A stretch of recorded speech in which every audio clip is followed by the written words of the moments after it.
Mu mwaka gwa 1990 gavumenti yavaayo n'enteekateeka y'okusengula abatwa mu bibira eby'enjawulo gye baali bawangaalira n'ekigendererwa ky'okukuuma ebisolo ebyali biwangaalira mu bibira bino ko n'okutumbula ebyobulambuzi. Wabula okuva olwo obulamu bw'abantu bano tebwasigala kye kimu. Bano batubuulidde nti newankubadde gavumenti yabasengula gye baali babeera mu nsiko yaabwe tewali nteekateeka yonna yali eteekeddwawo okulaba nga bafuna obulamu obweyagaza. Nga tetulina kye tulina ate bye tulimu si byaffe batugula bugulizi sigamba obanga tusobola kubanga nina ssente ngule kineeno bwe kiti ne bwe kiti afuna okugwira bakagwala tulabalagula ganye bali batushasho bakyeta BDP batwa development program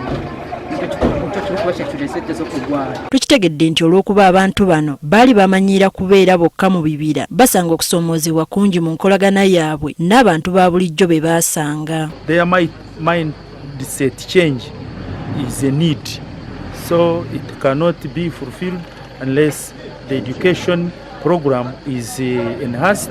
Kyokka okusinziira ku Reverend Gadi Tibeijuka okuva mu bulabirizi bwa Kinkiz nga bayita mu nteekateeka y'abatwa development program basobodde okubaako bye bakola okuyamba abatwa okukyusa obulamu bwabwe. The diocese has built 52 interlocking bricks which helped the Batwa community to sleep well inside the house.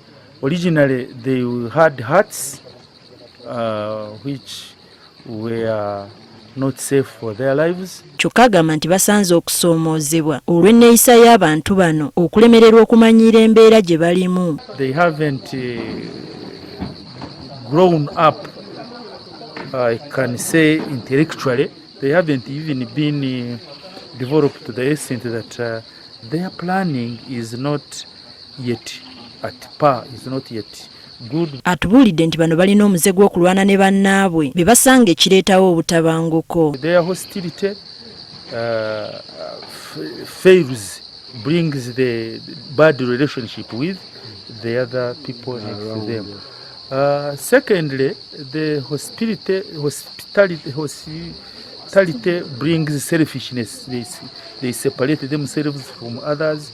They say these are Bachiga, and the term is the Abiru. Kati basabye gavumenti n'ebitongole ebirala okudduukirira abantu bano nabo basobole okweyagalira mu bulamu obwa bulijjo ng'abantu abalala. Obuyambe tuzimbira ng'amayumba n'okutuyambako ku bizibu ebirala.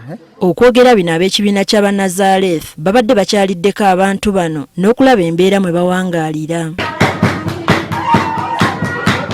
Babadduukiridde n'ebintu eby'enjawulo omuli engoye, sabbuuni, sukaali n'ebirala. We took the little we have because we solicit funds and what we give out from us, our own resources, but it was fun.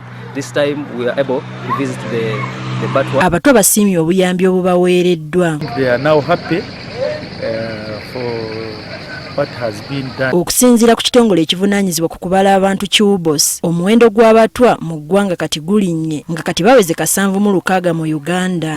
Teddy Nakaliga agafeeyo ku Spark TV.